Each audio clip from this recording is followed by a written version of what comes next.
Podcasters of the world, hello and welcome to another rousing episode of everyone's favorite retail media podcast. Actually, you know what? Scratch that statement. This is everyone's favorite podcast ever, period. That's right. You found yourself in the garage. I'm your host, Dan Massimino. Consider me the ringmaster of this little circus. I'm going to take a quick second and thank each and every one of our listeners out there. Your support means the absolute world to us, and we couldn't do this without you. Honestly, if we tried doing this without our listeners, it would just be a couple of dudes talking with headphones on to each other on a computer. Sounding familiar? That's just a Zoom call. So thank you so much for tuning in and giving us your precious time. We really, really appreciate it. We're here to try to make the retail media industry a better place for us all, so let's dive in. And if you're happening to join us for the first time, welcome on in. Grab a stool and pony up to the workbench and let me fill you in a bit.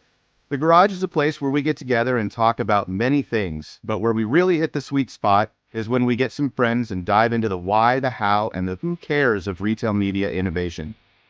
But now the moment I've been waiting for. It is with great pride and pleasure that I get to introduce you to my dear friend and colleague. He is 6'5" of pure Canadian maple.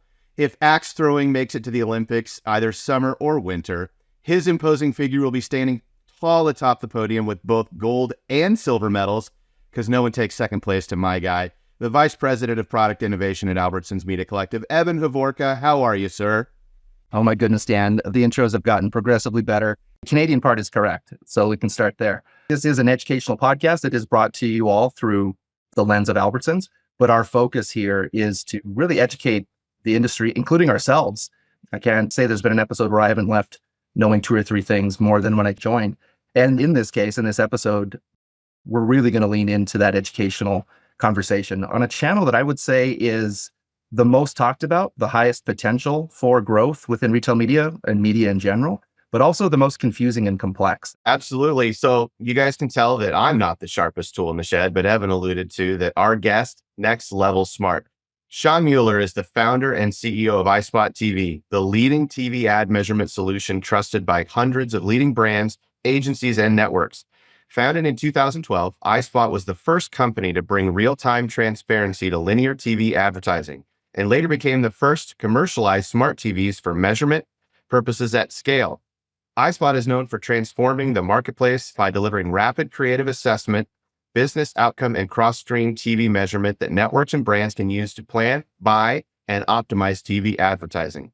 Sean has founded or served as a key executive at half a dozen ventures throughout his career, including Demand Media, MediaNet Digital, Enom, and The Wedding Tracker, which I cannot wait to hear about. He's a graduate of the University of Washington and resides in Bellevue, Washington with his wife and two boys, a proud Husky, I'm sure. Sean Mueller, ladies and gentlemen, how are you? I am doing well, Dan. Thank you for having me. Super glad you're here. I think there's one pressing question on everybody's mind right off the bat, the most important question. Are we going to see a repeat performance by the Huskies this year, or is losing so many talented players an insurmountable issue for their football team? That's a great question. Put you right on the spot, Sean. Oh, I love it. I was at the national championship game last year where my Huskies unfortunately lost to Michigan, but had an epic season. And now they're part of the Big Ten, and I expect them to be back in full force, even though we've got a new coach and a whole bunch new quarterback and a whole slew of new players. But it was a magical season last year. Well, I love talking sports. We can talk sports off the air, but I think it was a bit of a disservice to the old Huskies when they left them off the preseason top 25. That gives them some bulletin board material in the locker room, I think. That's okay. The Huskies are used to not getting as much love in the polls as they deserve. Well, one fellow, no love in the polls from Boise State to the Huskies. I get it. So good luck to the Huskies this year. Good luck to the Broncos. Let's dive in real quick. How did you end up in this discipline? Is this something you would have expected, or was it a surprise to you? By the way, thank you for not telling everybody my height, because I'm nowhere near 6'5". Welcome to my life. I'm not sure if Evan is as well, but he's a lot closer to it than I am. I hate walking in like trade show floors with Evan. It's just diminishing. It's not fun. There's a TV measurement joke in here somewhere where, like, you just have to get close enough. It's a horseshoe analogy. It's just a rough estimate. It's ROAS, not iROAS. I get it. Yeah. So Dan, you were asking how I got into this space, particularly TV and video. So I would say it was a little bit by luck, although I was in adjacent spaces for sure earlier in my career. So before iSpot, I was in digital music. And before that, I was in online digital content and advertising. So I've always been sort of in adjacent spaces, but I kind of fell into TV really just by luck. I was literally Googling a TV ad and I couldn't find it on the internet in 2012. And I said, how's that possible? That's one thing led to another. And that's how iSpot got started. That's awesome. So as you're coming up through it and you're in digital music, which is really cool, and you're coming into the TV space because Google didn't work for you to find that advertising. As you thought about it and as you grew and you started to incorporate all this new knowledge in this space, if you'd go back and give yourself a piece of advice, your younger self, what would you do? What would you say? Yeah, it's an interesting question.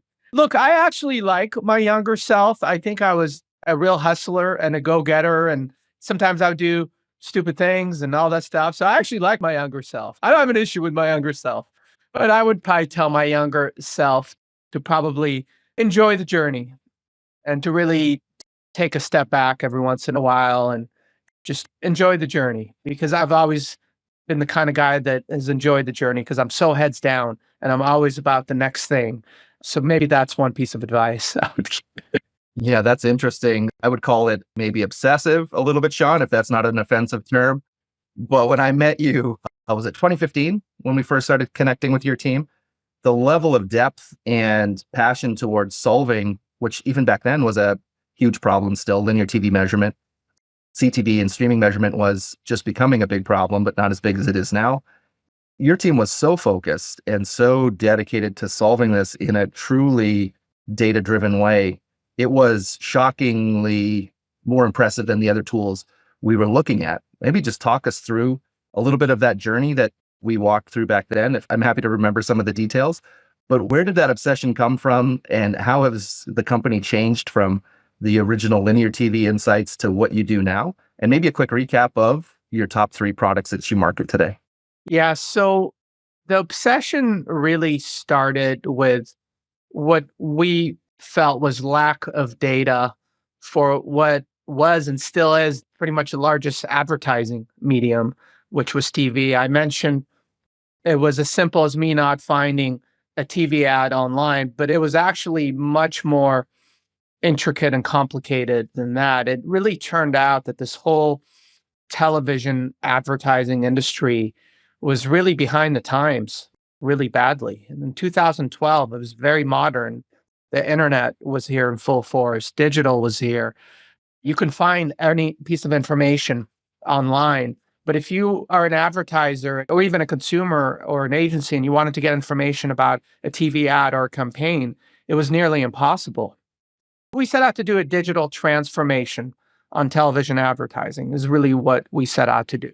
So the first thing we wanted to do is be able to track TV ads in real time using a modern system, making the ads searchable, available, making all the metadata available around the ads, and really being able to track the ad unit. So we're really the first one that brought this notion of real-time TV ad tracking to the market. So that was really our first product.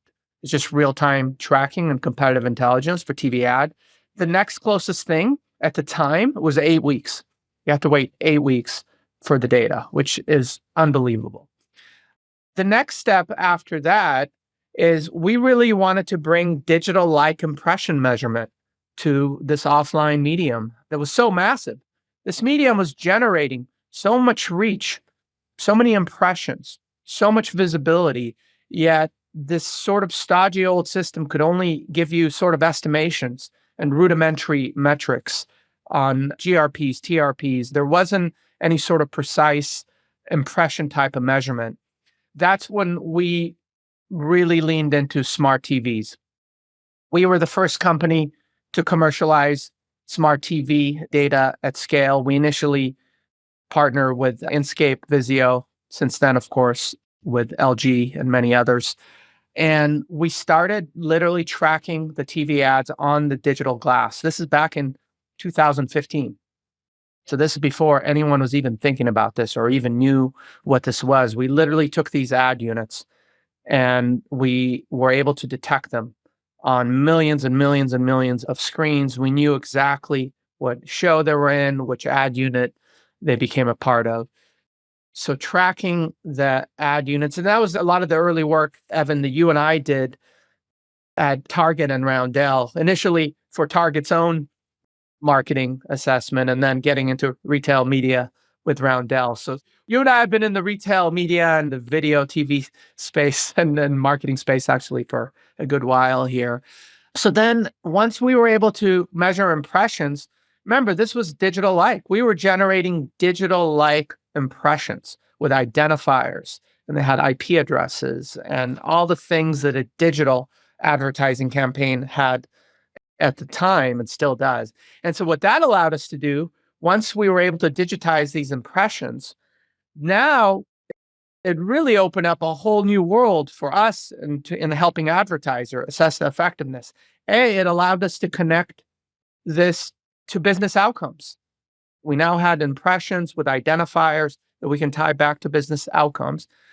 So we launched business outcome measurement back in 2017. Today, we have a very mature offering around business outcome measurement.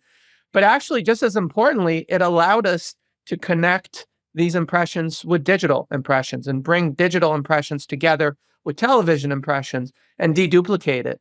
And that's why it really allowed us to expand from what was initially purely TV and linear TV focus to now streaming TV, as well as social and digital video, and really encompassing all of video.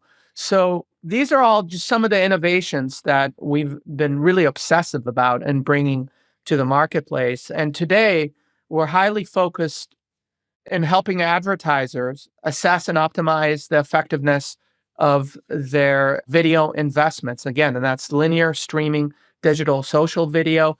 And that's from a creative, audience, and outcome perspective. So think about iSpot as an end-to-end solution for marketers, creative, audience, outcome across all video formats, linear, streaming, and digital. And while advertisers are primary business, we also work with the sell side and the different platforms in the ecosystem, such as Albertsons Media Collective, as well, in enabling a full ecosystem of highly accurate and actionable measurement and optimization.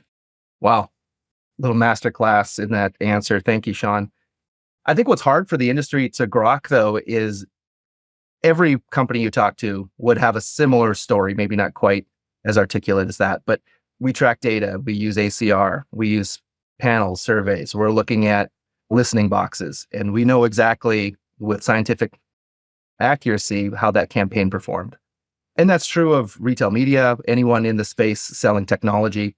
There's lots of room for error and lots of need for companies to dig in deep into the places they're going to get measurement for their most expensive channel from.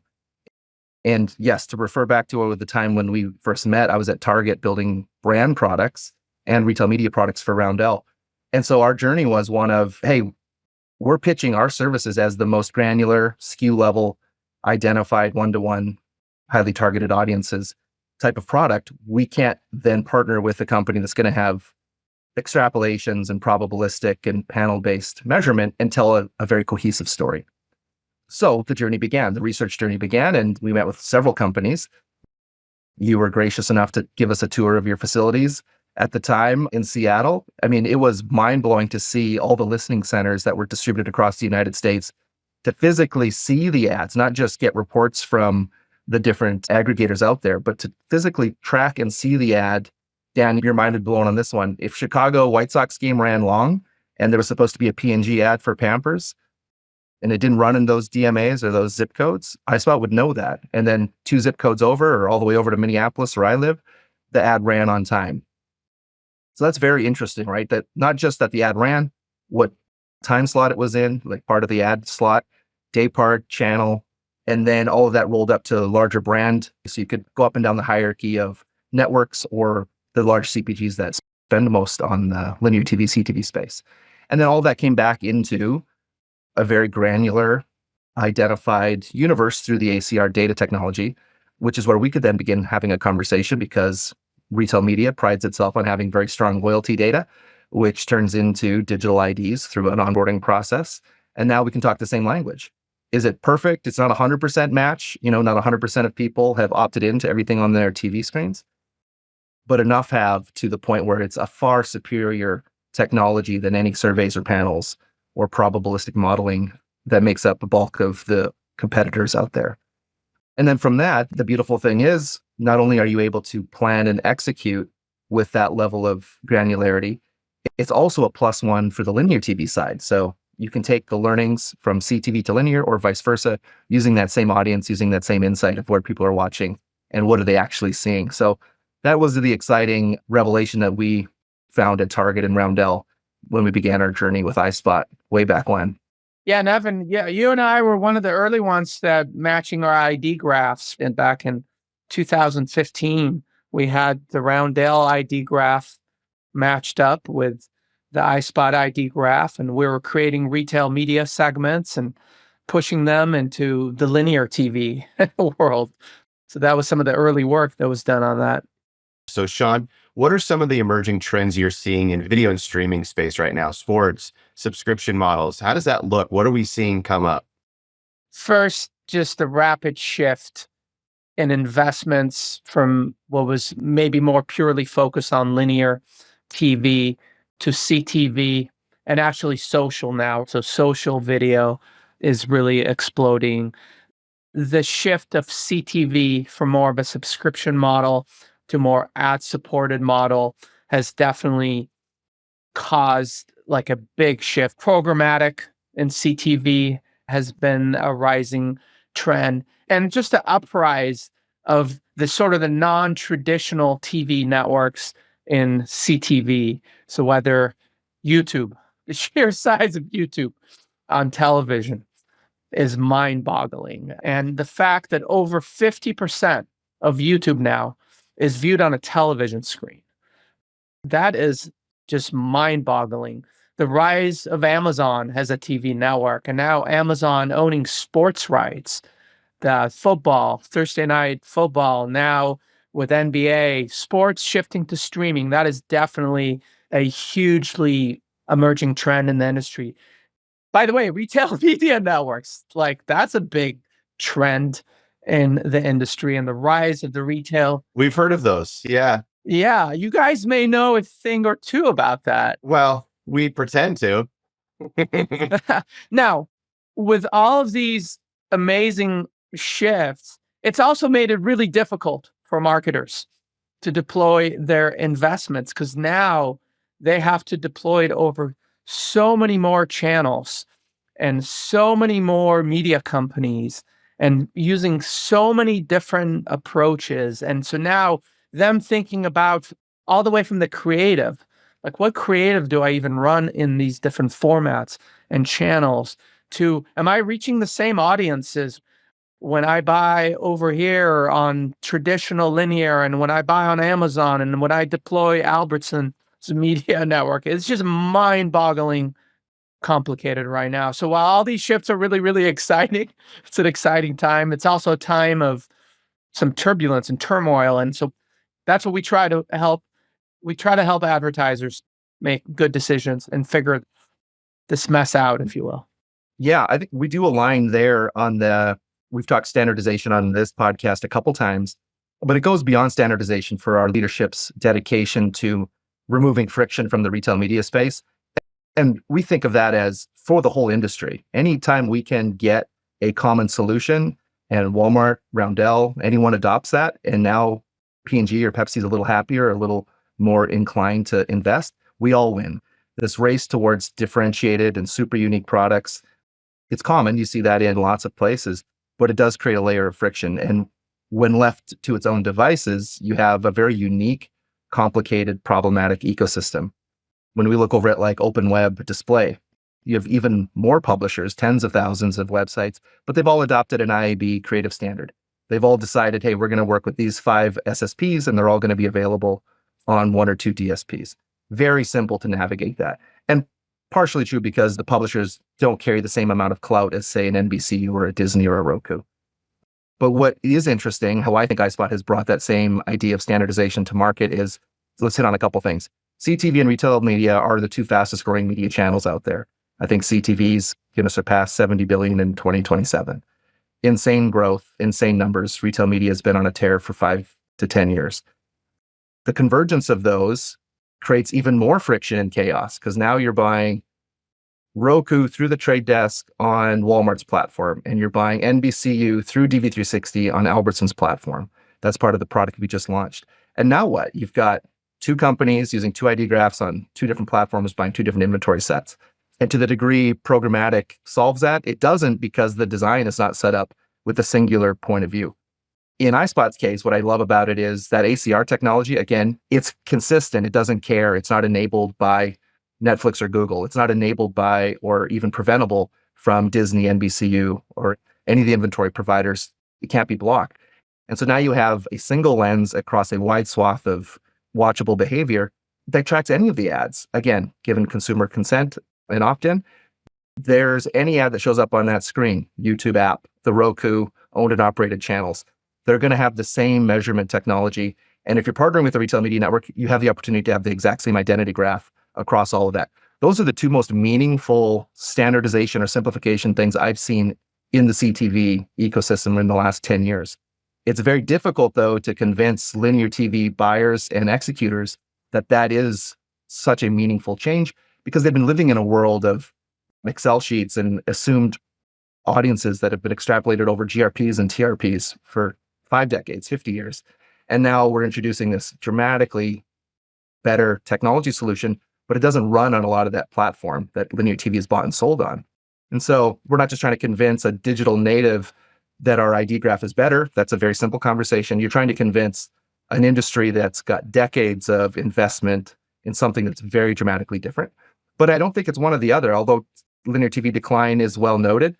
I think it can be managed and mitigated if there's an adoption and appreciation of, hey, why are people leaving linear TV? Oh, it's because all of this much more transparent, much more trackable and measurable opportunities exist over here.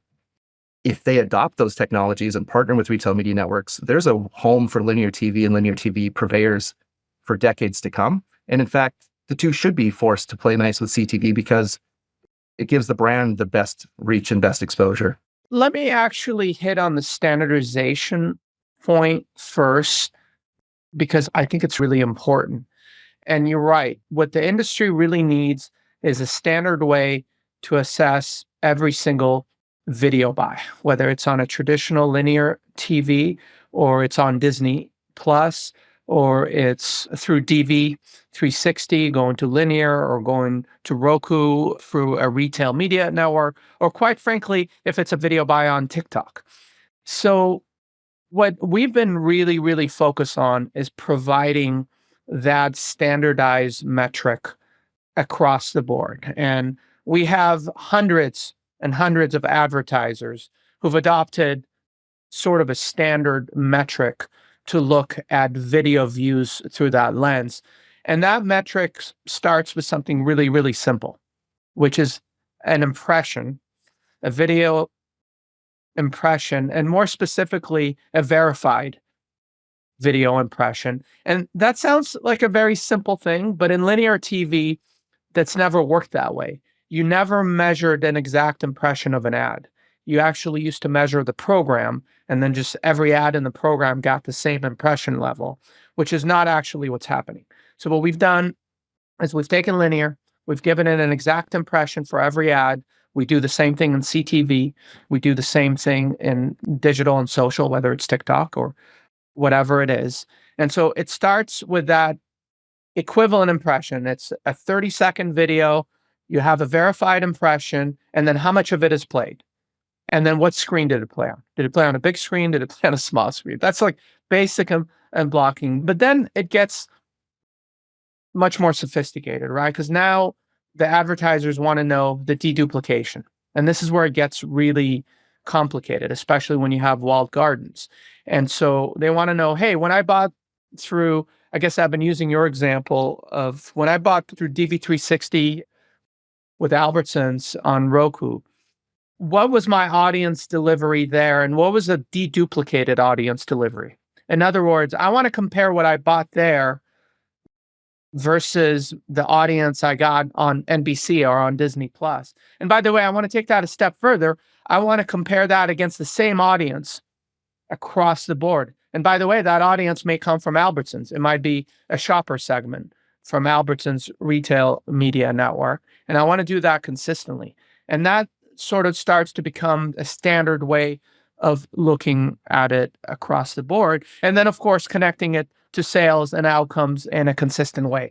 So I think this is the type of the standardization that the industry is moving towards, but it's certainly not there sort of across the board. While some advertisers might be using us as the standard, and some publishers as well, there's some publishers and advertisers that don't have a standard or that are using another standard. And so we really need to get to a point where we all agree on sort of what is that standard of measurement. So that's something that we're very, very focused on. And by the way, there's disagreement about standards in general between like the traditional TV networks and the digital first companies. Like, for example, the traditional TV networks want to be credited in the measurement for the premium content. Digital first companies, some of them have the notion, hey, the notion of premium is in the eye of the beholder or the viewer. And so there's a lot of disagreements, like, do you bring in content quality as a metric, as a standardized metric? And so there's a lot to figure out there. So I do think this notion of standardization is really important. And I actually think it's really important from a retail media network, especially, and as well, because there's a variety of retail media networks, right? And if you're an advertiser and you're working with 3 or 4 different retail media networks, how do you equivalize across those? How do you know what each one is delivering versus the other and versus all the other? And so I guess, Dan, back to your question, how can retail media networks really benefit from all this and really grow in the CTV and even the linear space? In that case, Sean, and I'd like to get your opinion, how can retail media networks successfully support linear TV as part of an overarching TV strategy then? And I do think it's by this notion of the standardization of the measurement. It's like, for example, hey, when you buy media from Albertsons, it comes with standardized measurement from iSpot or from another provider, or whatever the case may be. And you're able to see our shopper segment. You could take our shopper segment and we're going to deliver against that, but you can see how everybody else delivers against it too. We're fine with that. All of this extra data and knowledge and knowing with the retail side, if someone used to be a VIP loyal buyer of your brand and then they switched, who did they switch to? Did they go from full sugar to diet? Like, that knowledge and history has been tracked and connected to a digital ID and is very available. Pushing it into a linear TV space, very difficult for a retail media network to do alone. But when connected to an agency, an iSpot tool set, now that knowledge can be deployed. And I think what that requires then is a retail media network to wear the right hat for the job. And in this case, it means we're not going to run linear TV on behalf of a big CPG. What we can do, though, is derive insights from maybe a win-back segment or their VIP segment or a specific demographic they're trying to target or a region. We can add all that together. That's the customization capabilities that have been defining RMN's success for a long time. And we can plug it in to the places where they do make linear TV decisions. We don't have to be wearing all the hats for that to be successful. But it's important to note that especially the CPGs, they're still investing insane amounts of capital into linear TV. So that's why it's important to have that sort of fabric and connectivity all throughout. So then the two things I think that round that out is when you bring in the retail media intelligence layer, and let's say it's just linear TV, it's going to be a small piece of a larger puzzle. The RMN network, who's standing behind standardization and simplification, should also provide a media mix model enablement. And so today, if you bought our audiences on Trade Desk, you could do a couple things. You could do linear reach extension, a tool provided by iSpot. You don't even have to work with Albertsons to do that. You're in complete control of that process, and you can enable the media mix model that CPG is already leveraging through the Trade Desk. So now you don't need to have us as part of your media mix conversation. Not that that's the only measurement that makes sense, but it certainly gives you the 10,000-foot view across all channels. So I think it's requiring RMNs to rethink the roles that they'll play on some of these extended versions of TV, linear being the furthest, And then as we get into CTV, the conversation turns a little bit because now we can add shoppability. We can tell bigger branding stories to the audiences that matter most and measure the success of that. It's a beautiful, I think, enrichment layer to those CTV investments. And to the degree linear continues to lose share to CTV, we can bring more transparency. It doesn't mean ROAS is the only metric RMNs should be thinking about, but it does allow brands to bring a layer of shoppability and connected commerce to their CTV layer if they choose to. And Evan, quite frankly, it's just a smart way. What you just described, it's actually a smart way to manage that transition. Because in your example, you can use a trade desk with an Albertson segment and iSpot optimization and measurement to ensure that you're getting incremental audiences through CTV that are squarely targeted at the segment. And so while over here you've got linear running, you're really focusing as you're transitioning to streaming, you're focusing on the right audiences. And so you're doing it very, very efficiently as linear is sort of decreasing, right? And then imagine that whole ecosystem is just a phone call away from the CPG telling the agency of record doing linear to work with the RMN. And we would do it, right? Hey, guys, go plan this. You're going to buy it separately. I get I'll have a different IO and a different report. Just go plan the narrative and the creative and the execution plans. Right. You could separately optimize that linear segment. It's very simple. We're open to those calls. See, this is why I'm here is, Dan, you need to jump in. I don't need to jump in. You guys are doing all the hard work for me. Sean, you did bring up walled gardens. And as TV technology, as RMNs, video tech organizations, how do we remove the complexities and these walled gardens of tech partners and advertisers to make it easier for our vendor partners to come on board? Yeah. So the way we approach walled gardens and how we integrate with them is first we start with the iSpot ID spine. So we have every household and every person mapped out across the United States.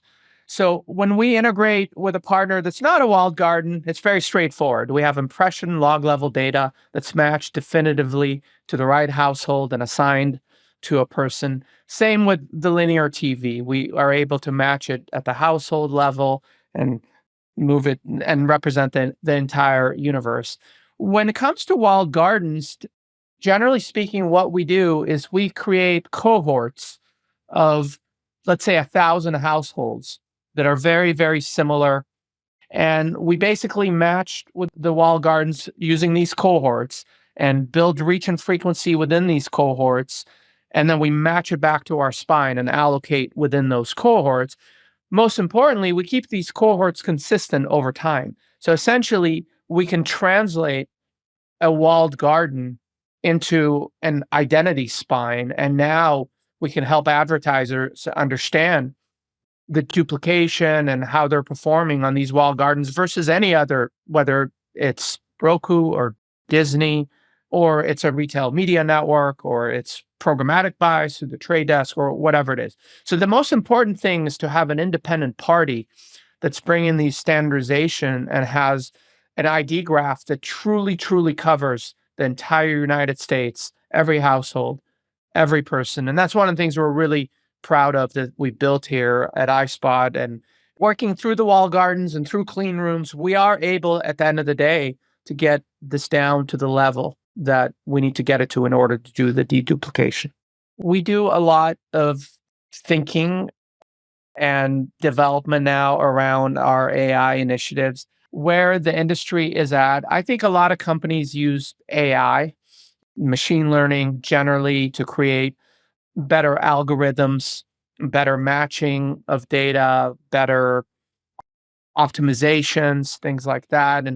And also in retail media network, there's just so much application for AI, given the data sets that you guys are sitting on and the patterns of buying habits, what consumers are buying, how often they're buying it, what time of day they're buying it, and how often. There's just so much machine learning AI that could be done to optimize the media. So a lot of that is actually happening already in the industry. But I think the more interesting part is generative AI, of interesting generative AI concepts where we take our rich history, 10 years of every ad that's gone on TV, with every frame and every ad indexed, understanding what's happening in that frame, with understanding how each ad performed and how each moment in the ad performed and with which audience and in terms of emotional response and brand recall.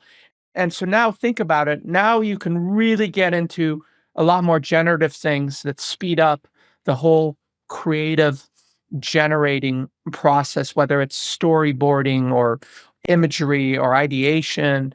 So this is the stuff that's really exciting. And I think this is the stuff that's really going to change everything in the future. And the ads don't need to be entirely generated by AI. People sort of go to the extreme on that.